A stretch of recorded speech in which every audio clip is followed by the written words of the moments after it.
Hello and welcome to Beyond Reproach. This is Stephanie. I am here kicking off the summer break re-release with my favorite scandal from seasons past. I've done a lot of scandals that I love, but Operation Mongoose is the scandal that I chose. For those who don't know, it was the code name for the Cuban Project, a secret government-sponsored terrorism campaign blessed by JFK, whose sole mission was to topple the Castro regime. JFK was pressed like a panini over Castro. He was like what Obama was to Trump. In this episode, I don't get into all of the covert ops. There are many, but I do like a highlight reel of my favorites, from like the trash to the whimsical. I love it because I can hear how much I'm smiling during this episode. It is such a fun story to tell. I talk about how Castro had a 2-cent bounty on his head placed by the CIA to like hurt his feelings. I learned that he was airdropping. There was at least plans to airdrop one-way tickets to other Latin American countries to like force this exodus. But of course, there were no tickets to the US dropped. Like, it's just wild. It's like there were no bad ideas. Like, anything was possible, and it made me smile so much. So I hope you enjoy this episode as much as I did. Enjoy.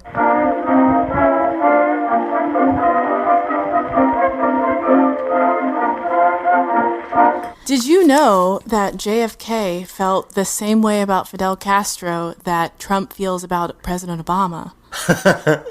I never thought about it that way before. I mean, I didn't read that anywhere, but like looking into the scandal, I'm just like, oh, wow. Mm-hmm. The obsession is really something special. Oh my God, are we doing Bay of Pigs? No, Bay of Pigs is boring. Okay. I mean, I'm mentioning it because I feel like everyone knows about the Bay of Pigs. Yeah.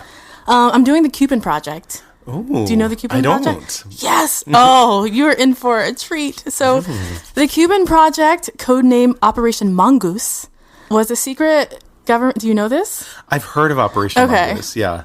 It's a secret U.S. government-sponsored terrorism campaign blessed by JFK, whose sole mission was to topple the Castro regime.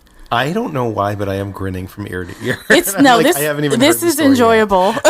I mean, it's horribly fucked up. Well, my story was awful, so this one is fun. Yeah. It's really fun. So the goal of Operation Mongoose was to replace the administration with one more favorable to American interests. The plan was a series of preposterous covert plots created and undertaken by multiple U.S. agencies. I know that I will have done my job if by the end of the episode, everyone feels like they could have had a wildly successful career at the CIA in the 1960s if they just had one good idea on how to secretly overthrow the government. Just one good idea. Damn. Because this is full of, I'm not going to spoil it, but the worst ideas you've ever heard in your life. So first, the briefest and most oversimplified view of Cuban history you will ever hear. The U.S. first invaded Cuba in the Spanish-American War in 1898. Following formal independence in 1902, Cuba understandably went through decades of instability. There were revolts, coups, and a period of military occupation. Guantanamo, ever heard of it? Never heard of it. Cuba was kind of like low-key an unofficial colony. Skipping forward to the administration of Fulgencio Batista, a former soldier turned elected president of Cuba from 1940 to 1944. He claimed a second term in 1952 by seizing power in a military coup. He canceled the elections that year and declared himself the winner, as one does, you know. Wow. Yeah. Although Batista had been relatively progressive in his first term, he was on some bullshit in his second. So much so that even though the U.S. armed and propped him up, even they were like, okay, he's doing too much. You can't cancel the election. This is sounding very reminiscent of Panama and Noriega. Yes, it is very much in that vein. Yeah. Yes. So enter stage left, a powerfully bearded young Fidel Castro Ruz. His rise to power had been watched by the CIA since 1948, when he was still in law school. He was identified in one of the earliest declassified report as, quote, one of the young student leaders in Cuba who manages to get himself involved in many things that do not concern him, which is hella rich coming from the CIA. Yeah. It's like, why are you here? Yeah, who asked you? What? He gets involved in things that don't concern him? Seriously. Okay. Huh. And you know about it for what reason exactly? Yeah. This is written down. It's delicious. Oh my God. 11 years later, in early 1959, Castro and his revolutionaries toppled the Batista dictatorship. American business interests controlled over 80% of Cuba's resources. So Castro said 80%? Over 80%. Over 80% of their resources. So Castro set about redistributing land and reforming the educational system. He seized large Cuban land holdings and over 1 million acres of land from the United Fruit and 2 other American companies. He did offer compensation, but it was rejected. I don't know how much he offered, but they're just like, no. So like many non-aligned third world leaders during the Cold War, he accepted Soviet aid because it's all he had, basically. In April, Castro visited the U.S. and met briefly with Vice President Nixon, who dismissed him as naive about communism and later supported his assassination. So at this time, Castro was not a communist. He was a socialist. And this is documented time and time again in CIA reports and Pentagon reports. He was not a communist, even though we were saying that he was. He was a socialist. Mm-hmm. His brother was a communist, and his brother's best friend, Che Guevara, was a communist. But I didn't actually realize that Che Guevara was best friends with Raul, Castro's brother. Yeah. Huh. It's interesting, too, because many Americans today don't even actually realize there's a difference between socialism and communism. No.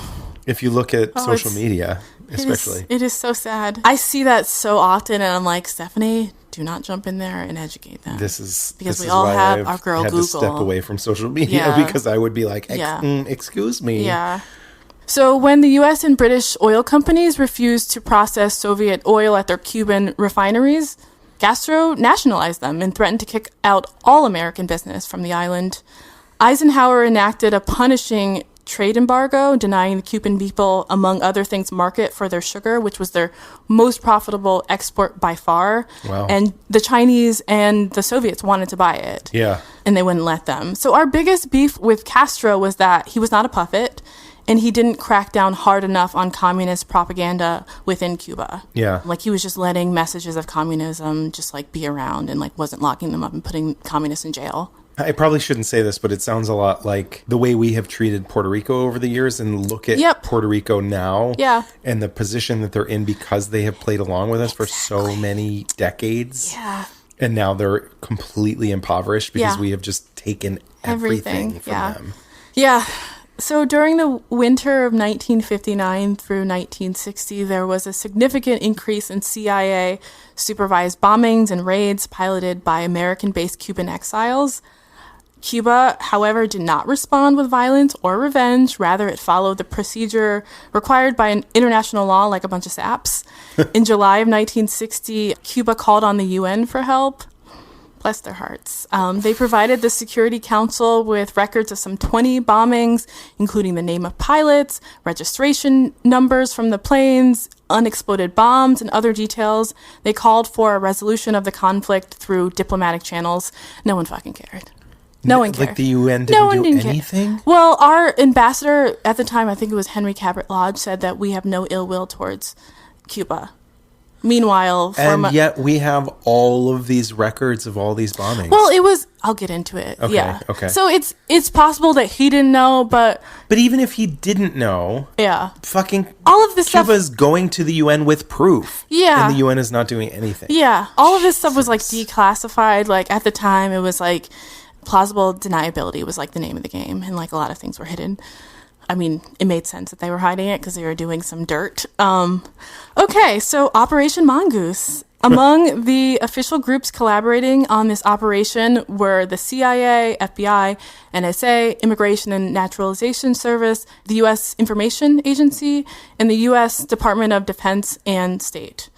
I'm not going to get into the weeds and talk about how missions were funded, but I will say that the budget for the CIA was $4.4 million, which is $37.7 million in today's money, and there was unspecified funds. A lot of it hasn't been declassified yet, but there was money coming in from CIA drug running. Surprise! I mean, drugs sell themselves. Back to Noriega, it's a good way to get money quickly too. So yeah. So and also private businesses with stakes in Cuba were also involved. This operation was far-reaching. There were offices all over the U.S., mostly in Florida, but also in the Caribbean and in South America. I'm going to put a link to the Big If True podcast where I got a lot of my information for this scandal from. Big It True? Big If True. They're a podcast that does conspiracy theories usually, but they took a break. They did this Summer of Truth, and it seems like a lot of their listeners were just like, what is this? We came here for conspiracy theories. We don't want truth. But they did a Summer of Truth where they did from Bay of Pigs to JFK's assassination. Wow. Yeah, so they did a really, really deep dive, 90 minutes on Operation Mongoose. There's 2 hosts, and they both talked about it. Wow. So there's a lot of details there. If you want the nuts and bolts, definitely go there. It's episode 32. I will put it in the show notes. So Operation Mongoose was overseen by RFK, which is JFK's brother. If everyone should know RFK, Robert Kennedy. But spearheaded by a young intelligence hotshot named Edward Lansdell. He was an advertising executive turned Air Force officer turned CIA operative. He had in the early 1950s masterminded the defeat of the communist uprising in the Philippines. Lansdell was an early practitioner of psychological warfare during covert missions. So he was considered a pioneer in anti-communist covert ops. In the Philippines, he spread rumors that vampires were loose in the jungle. His men then captured an enemy soldier and drained his blood and left him for guerrillas to see, and they fled the area. What? So he was doing shit like that. And JFK's like, oh, I like the cut of his jib. I don't even... Correct. I can't yes. even. Again, all this has been declassified. So Lansdell received this assignment at the end of 1961, right after JFK took an L at the Bay of Pigs.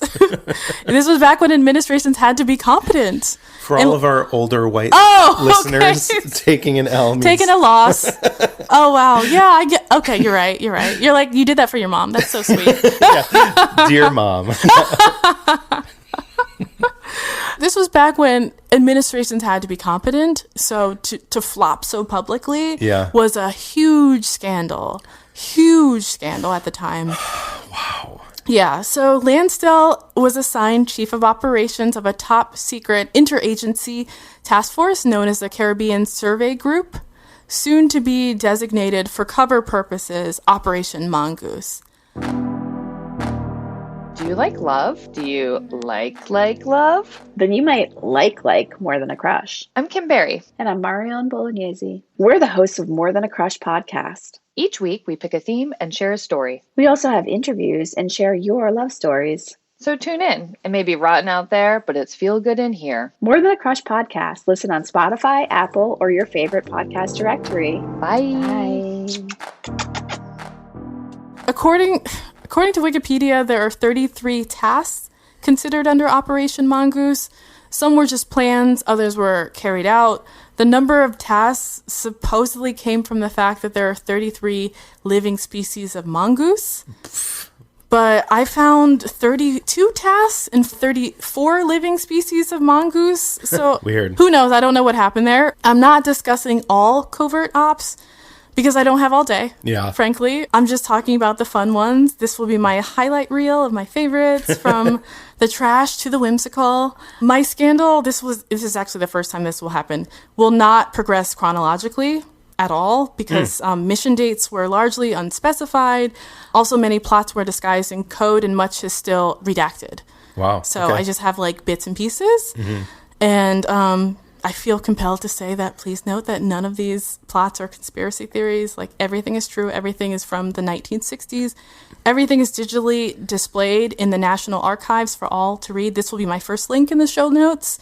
It's weird that I have to say this, but you'll see quickly why, because shit gets crazy almost instantly. So I've broken operations into 4 categories: economic warfare, propaganda, terrorism, and assassination/Castro fuckery. I'm saving that for last because that's my favorite. Wow. So, economic warfare. The CIA greenlit major operations targeting the Cuban economy. Attacks were planned and executed against an oil refinery, a power plant, a sawmill, a floating crane in the Cuban harbor, all to undermine the Cuban economy and destabilize the country. So could you imagine if a foreign company just bombed a power plant? America would lose its bombed collective shit. An oil refinery. Yeah. Crazy. So I'm just going to go through. I have them in bunches. Some of them have operations names. Some of them are just, I have descriptions from the declassified documents. So moving on to another economic warfare item, the goal of Operation Full Up was to destroy confidence in Soviet fuel. After the Cuban Revolution, as I mentioned earlier, established a socialist state in 1959, the Soviet Union began sending crude oil to Cuba. At first, American refineries refused to refine this oil, but that didn't last long. Castro simply took over the oil refineries. So a plan was hatched to make the Cubans believe that the oil coming into their country was somehow defective. Quote, this is to be accomplished by introducing a known biological agent into the jet fuel storage facilities. The agent flourishes in jet fuel and grows until it consumes all the space inside the tank, one document said. So it would like eat up all the oil and it would just be an empty tank. Holy shit. That's a thing? There's no evidence that we have currently that this one happened. Okay. This was a plan that was declassified, but I just have the documentation. Okay. It seems like they were spitballing. Yeah. A lot of it. But like, yeah. What if we came up with this thing? Yeah, but I will mention the ones that actually did take place. Okay. So I'm moving on to propaganda. There was a scheme called Operation Bounty. Oh my God, this one's so good. The plan entailed airdropping leaflets over Cuba. The leaflets would list bounties for killing members of the Castro regime. Rewards would range between 2 cents and $1 million. 2 cents? Correct. So the operation set the lowest bounty on Castro. What? So you could kill informants or people in his administration and be set financially for life. But if you killed Castro, you would get the equivalent of today's money of 16 cents. But why? It was supposed to like hurt his feelings. Okay. Sure. That he was like sense. worth no money. In the report, the Senate report, the low bounty was meant to denigrate Castro. Okay. I'm sure that he was like, you're stupid. Shut up. Yeah. Like he'd see this leaflet and be like, okay, fine. I'm leaving. I'm going to Mexico. You can have the country now. Like what? Okay. Yeah. Operation True Blue was a plan to disrupt Cuban radio and TV broadcasts with anti-Castro propaganda. Their ideas for messages were so weak. Oh my God. Messages like, Cuba, see, Russia, no. What? Yes, they were going to broadcast this on TV and people would be like, what? I didn't think of that. Messages like, communism exploits the masses, or Castro and henchmen feast off the land while we are rationed, or Castro is a lunatic and should be put away, or Castro is the cause of all of our troubles, etc. So, quote, if approved, this operation would become a continuous project. Under the USIA, the planning document read, do you know what the USIA is? No. Oh, okay. So it's our foreign propaganda production arm. Well, it's no longer called the USIA, but it's still around. Yeah, I'm sure. I mean, because, yeah. So there was Operation Good Times, which is really fun. This is a plan to create fake photographs of Fidel Castro living large like DJ Khaled. Do you know who DJ Khaled is? Okay. I only know all he does DJ is win. Khaled is. He has the best music. Oh my God. I have a neighbor a few houses over. I love that you know this because I have pictures on my desktop to show you if you didn't know him. It's like pictures of him with like a lion. I have this neighbor that lives like 3 or 4 houses down, and we're in Brooklyn, so all of our backyards butt up against each other. Yeah. And there's these neighbors that moved in a few months ago that like to they like to sit outside and smoke bongs and drink champagne. Oh yes, you did tell me about that. To DJ Khaled, and it's like I was outside trying to garden or something. Like a you were outside bougie old white lady being one day. Old. Yeah, go on. And I'm like sitting there, and all of a sudden it was like, pew pew pew pew pew, yes. DJ Khaled. Yes. Like every 5 minutes, I'm like, oh my God, I know who you are now. Yes. Shut up. Okay. I don't My need pictures to hear your won't name come up. every 5 seconds. That is his thing. I think it's hard to live in the world and not know who DJ Khaled is if your ears work. Because he just repeats his name every 5 seconds. Sure does. Sure does. So the hope was to stir dissent and aid in some kind of, which is hilarious that they wrote this, homegrown uprising. Ugh. And it's like you are making propaganda. It's not homegrown. Yeah. The plan was to prepare a desired photograph, such as a, quote, an obese Castro with 2 beautiful women within a room in the Castro residence, lavishly furnished, and a table brimming over with the most delectable Cuban food. The photo would be accompanied with a caption, such as, quote, "My ration is different," to give the impression that the Castro regime or Castro himself was living a very sexy, good life while his people suffered. There was Operation Free Ride, which is another really great one. The CIA imagined a scenario in which planes would fly over Cuba, dropping valid one-way Pan Am tickets to cities like Caracas and Mexico City. The idea was to stage a mass exodus and to create unrest and dissent amongst the Cuban people. The planning documents explicitly state that no tickets to the U.S. will be dropped. Classic. Classic. So there were 2 space-related covert ops. Oh, man. Okay, the first was called Operation Cover-Up. Which is like, you guys are so fucking lazy with this one. Yeah. This whole plan from start to finish, I mean, is lazy. So it was a plan to convince Cuban officials that the U.S. space program was a cover for something else. A cover for what? It's unclear. Because military strategists didn't even think that far ahead. They just wanted to stir the pot and let Cubans believe the worst. So this one is just really fucking lazy. Okay. Yeah. Like, it's so... I'm embarrassed for them. The second, like, space-related idea was called Operation Dirty Trick, which, again, 2 on the nose. Oh, this one's bad. Okay. So, if elements of the space program failed, such as the upcoming orbit of John Glenn, we would make it look like it was the fault of the Cubans. What? Correct. Yeah. Quote, "The objective was to provide irrevocable proof that should the Mercury manned orbit flight fail, the fault lies with Cuba. This is to be accomplished by manufacturing various pieces of evidence which would prove electronic interference on the part of the Cubans."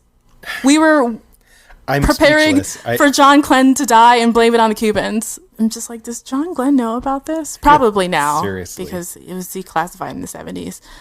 So there's Operation No Love Lost, which is perhaps the most juvenile of the group. The goal, harass Cuban pilots through radio communications just by calling them names.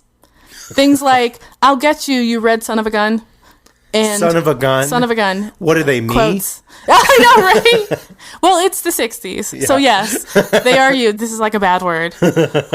You read. And they're like, call by name if appropriate. According to the CIA, this would be real trouble for Castro pilots in actual weather conditions, which is untrue. I can't believe he said that to me. No, I'm not. Oh my God, how did they know I'm my no name? Son of a gun. Now I'm going to crash. Like, it's just, it's absurd. Oh my God. So another plan called for an airdrop of, this one's so stupid. I mean, they're all so stupid. An airdrop of toilet paper with pictures on alternate sheets of Fidel Castro and Nikita Khrushchev to drive, quote, Castro mad. Oh my God. Free toilet paper is free toilet paper. Mm-hmm. Like, you can tell that it's just a bunch of men in a room just spitballing. No such thing as a bad idea. Operation Smasher was a plan to introduce faulty vacuum tubes into Cuba so that everything from military communications to home radios would be disrupted. The plan was to pay off employees of various suppliers and seed the country with vacuum tubes modified in such a manner to cause a short circuit. Kind of when compared to other ideas on the list, Operation Smasher seems pretty tame, but it still had the potential to do a lot of damage to the country's communication infrastructure. Mm-hmm. There was a plan developed for a U.S. submarine to surface near the Cuban coast and fire star shells into the sky to convince Cubans that, quote, the second coming of Christ was imminent and that Christ was against Castro. It proposed firing star shells, which I believe is some sort of firecracker, from a submarine to illuminate Havana after dark on November 2nd, which was All Souls Day, in order to gain impact from Cuban superstitions. I have no words. Well, thanks for tuning in. This is the end of the show. And I haven't even gotten... This has been Beyond Reproach. Don't listen to him. I still have 2 more categories.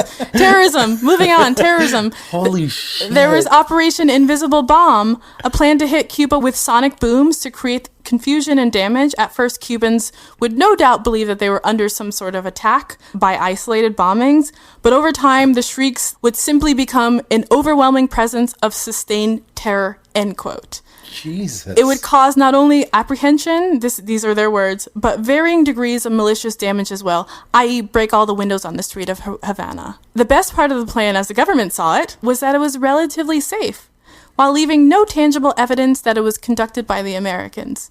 It can be planned and executed with minimum effort and expense. Another plan, this to me is the worst plan. By far, for biological agents which would appear to be of natural origins to produce crop failures. They hoped that a man-made famine would cause the citizens to revolt. But this is another one where, like, it didn't happen. They didn't have the actual technology. I will get there, yes. One of the members present, a man named General Carter, emphasized the extreme sensitivity of such an operation and the disastrous results that would flow from something going wrong, particularly if it was obvious attribution to the U.S. Fears were only calmed when it was made clear that, quote, any such sabotage could be made to appear as a result of local Cuban disaffection or natural disaster, but that the U.S. must avoid external activities such as release of chemicals, etc., unless they could be completely covered up. So that was the issue, that they couldn't guarantee it could be covered up. So it's like, it's too risky. But, like, obviously this wasn't even a real thing. Yeah. But if it had been, what about the possibility that something like that would spread to the United States as well? Like, yeah. Guys. I mean, they weren't thinking like that. They had another plan for infiltrating and distributing small explosives to anti-Castro Cubans. However, in a later report, there is a major problem with this op. Can you guess what it is? My brain is just mush at this I'm point. Sorry. No. I'm sorry. Their issue is that they couldn't find anyone who wanted to do this to Castro. Okay. Because the majority of the population, like most governments, were kind of just like neutral. Even though he had a 2-cent bounty on his head? I know. So they couldn't find anyone willing to blow him up, despite what many exiles told the CIA. There was Operation Raindrop, a plan for weather control over Cuba. The U.S. wanted to seed clouds off Cuba, which would produce heavy rains during the cane harvesting season, their biggest crop. The author of the paper explained that he was told the technology was state-of-the-art and could permit the coloring of the rain, either red or green, so like just to freak them out. This is not a thing. Oh, this is not a thing. This is a thing. This is the thing that we all have access. Again, National Archives. Like, it is unbelievable. The things that have been, a lot hasn't been declassified, but the things that have, you're just like jaw drop. There was a note on one of the pages that said, needs considerable more sabotage. Like someone wrote this on top of like a plan. And it's like, you're doing a lot of I think you guys are good on the sabotage. It's wild. This is literally wild. This is like 2019 level understanding of science and technology. Like, I'm gonna fire a gun into a hurricane, and the hurricane is gonna be scared and go away. Exactly. You're gonna hurt the hurricane's feelings. Yeah. I'm gonna make clouds. Yeah. And rain green water onto their crops during a season that's supposed to be dry. Girl. Yeah. Girl's right. This is not possible. Okay, so there was Operation Breakup. I need to get through this all. I'm sorry. I'm almost done, but like, it's insane. There was Operation Breakup. American planners had an idea to sabotage Cuban boats, cars, and planes so people would lose faith in them. The plan was to secretly introduce corrosive materials to cause aircraft, vehicle, and boat accidents. So they were just going to kill some civilians, and then they'd be like, thanks, Castro. Now I'm dead. Thanks a lot, Obama. Okay, so I'm getting to the last segment, which is assassinations and Castro fuckery, and it's real fun. So the CIA repeatedly tapped their pals in the mafia to try to kill Castro, because there were mafia-run casinos that were taken, so they were like pissed. There were some like notorious Sicilians in Chicago that were just like willing to kill Castro. Yeah. The CIA gave them various like poisonous things, an idea for poisonous gambling bills, poisonous ice cream, poisonous chocolate milkshake. Wow. There was an idea for a psychedelic speech. The CIA planned to sabotage Castro's speeches by spraying his broadcast studio with a chemical that would make him suffer similar hallucinations to LSD. The LSD-like substance was abandoned because it was too unstable. So not all attempts were on Castro's life. Sometimes the target was to just undermine his public appearance as like a strong man, like a charismatic, like bearded, sexy man. Other plots included spiking the dictator's cigars with a chemical that would disorient him, hoping that he would smoke one before delivering one of his marathon speeches, and he would say something crazy. Spoiler alert, he never smoked any of the cigars, which they actually did lace. Really? Yeah. Wow. There was the exploding cigar plot, which actually did happen. Perhaps it's the most famous plot to kill Castro. The CIA poisoned the box of his favorite cigars just a year after Castro seized power. The agency spiked the cigars with a botulinum toxin strong enough to kill anybody who put it in their mouth. The cigars were delivered to a unidentified person, the name still redacted, in 1961, according to a report, but it's unclear what happened to them after that. Needless to say, he didn't smoke them. Hopefully no one did, but who knows? Jesus. Yeah. There's a box of poisonous cigars out there. Botulism cigars. Yeah, correct. There was the poison pen, another CIA plan to kill Castro using a hypodermic needle concealed within a pen. The needle claimed to be so fine that the victim would not notice its insertion, a report said. The needle was to be rigged with poison and injected into Castro by a highly placed Cuban official who was in discussions with the CIA. However, this Cuban official did not think much of the device and complained to the CIA, why can't they, quote, come up with something more sophisticated? Good fucking question. Yeah, it's like, I'm not going to die for this. Like, this thing is huge. Yeah. Oh my God. There were also plots to make Castro, also known as the Beard, in declassified documents, like they just called him the Beard, an object of ridicule rather than to kill him. The plan was to dust his shoes with thallium salts, which according to them would have made Castro's iconic beard fall out. It's a source of his power, you know. The CIA thought that his power and his charisma came from his beard, and I agree. But Castro canceled the trip, so the agents weren't given the opportunity to dust his shoes. But this was a real plan. Good Lord. Right. There was the painted seashell. Intelligence officials thought that they could use his love of scuba diving to kill him. They planned to hide explosive inside a large seashell and paint it with exotic colors to lure the attention of the ocean-loving Castro. But they couldn't find a shell big enough to put God. actual documentation about this.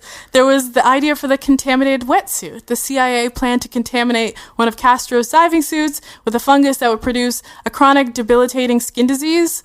This plan was abandoned and the poisonous suit never left the laboratory. But again, they did it. One of Castro's former lovers, Marita Lorenz, was also recruited as a hit woman. She was given poison pills to put in Castro's drink, but Castro found out about the attempt and is said to have handed her his gun to use instead. Quote, "You can't kill me. Nobody can kill me," he said, Miss Lorenz told the New York Daily News. And he kind of smiled and chewed on his cigar. I felt deflated. He was so sure of me. He just grabbed me. We made love. Amazing. Amazing, right? So this list is far from comprehensive, but it does highlight the desperation to see Cuba destroyed and Castro overthrown. Why were so few of these operations carried out as far as we know? My thought is probably because most of the plans were really fucking stupid. So stupid. Childish and stupid and lazy. I mean, childish is like, doesn't even begin to describe. I know. Like, you're talking about doing things that are not possible because the technology doesn't exist. Yeah. Sci-fi. Other people claim that the U.S. didn't do it because they were hyper aware of looking bad to the rest of the world, especially in Latin America. Also, many of these proposals were nothing short of treason, and these weren't low-level bureaucrats coming up with these ideas. These were top brass military and intelligence officers. Like the hundreds of other assassination plots against Castro, all failed. How many times do you think Castro was? How many assassination attempts? How many do you think? I'm going to say 25. Bless your heart. Tux is the sweetest man I know. 638. 638. I can give you so 38 under Eisenhower, 42 under JFK, 72 under Johnson, 184 under Nixon, 64 under Carter, 197 under Reagan, 16 under H.W. Bush, and 21 under Clinton, for a total of 638 assassination attempts that the U.S. lists. I am... Shook? Gooped. Gooped. Duh. Gooped. Gooped. Holy fucking shit. Gooped. The operation to kill the beard would be renamed Operation Executive Action and would span a half a century in 10 administrations. Castro once joked that if surviving assassination attempts was an Olympic sport, he'd have the gold medal, which he would. Yeah. Such a great sense of humor. So please note that only one time in the 1,000+ pages of declassified documentation did a single U.S. official raise something that kind of resembled a faint moral objection to any of this, though it's unclear what plan caused the objection. Really? So do you think that you could have had a great career with the CIA back then? If you were drinking that Cold War Kool-Aid, obviously. Literally, if it didn't take anything more than like being like, well, what if the world turned inside out? Like, there was no such thing as a bad idea. What if I made the sky purple? Yeah. But just over Cuba. Like, what? That's a thing that could happen. Eyes dart back and forth. Change subject. I hope that my scandal can put election interference within a broader context. We must be mindful that this country's shockingly well-documented history of foreign meddling in terrorism when getting hot and bothered over Russian bots and Ukrainian folk calls. This is the smallest of small potatoes. Yeah. And Operation Mongoose just proves that. The end. Jeez Louise. Holy shit. Right. It wasn't just JFK, though. No, it wasn't just JFK. But all of those plots were done in the 60s. Those were all under Lansdale. Okay. The 600 assassination plots, I don't know what they were. Yeah. And it's all... it all hasn't been declassified, but so much has, and it's wild. Every page, your mouth is just like, what? And on the National Archives, you can go by administrations to see all the covert special ops. So there's like Guatemala, there's the Philippines, there's like all the shit they did in Saigon. There's still black bars over certain things. We but love to meddle. It is our favorite. It is literally our favorite. People really don't understand why Puerto Rico is in such a mess. This is why. Pay attention. Yeah. We have designed it. I didn't know all this shit. No, I had no idea. I knew that there was fuckery. I knew that they tried to kill Castro, but I had no clue that they were thinking about like faking some crop shortage to cause a man-made famine. Yeah. Like they were willing to kill everyone just to get one man. Just because he took away like American fruit. Like, get the fuck over it. And like, hello, one fucking ear of corn makes it across the fucking ocean and you're like, oh, now we have that crop famine too? Oops. Yeah, oops. Thankfully, a lot of the really stupid plans did not leave the laboratory, like didn't get off the ground because they were really fucking stupid. It didn't even make it into the laboratory because the scientists would be like, are you fucking kidding me? Yeah, are you fucking kidding? Get out of here. Yeah. I wish none of this was true. Ain't that some shit? I know. I really love Operation Free Ride, I think is my favorite. Damn. The one where they were going to drop one-way tickets, but not to the U.S. But I just... That one is really funny to me. They're just like, oh, no. You go to Mexico City. You can't come here. Yeah. We want you to leave Cuba, but don't come here. Don't come here. What? Yeah. That sounds vaguely familiar. Well, that was a story.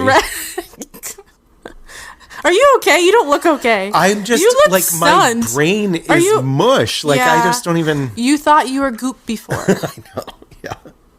You were wrong. Well, on that note, should we cheers? Yes.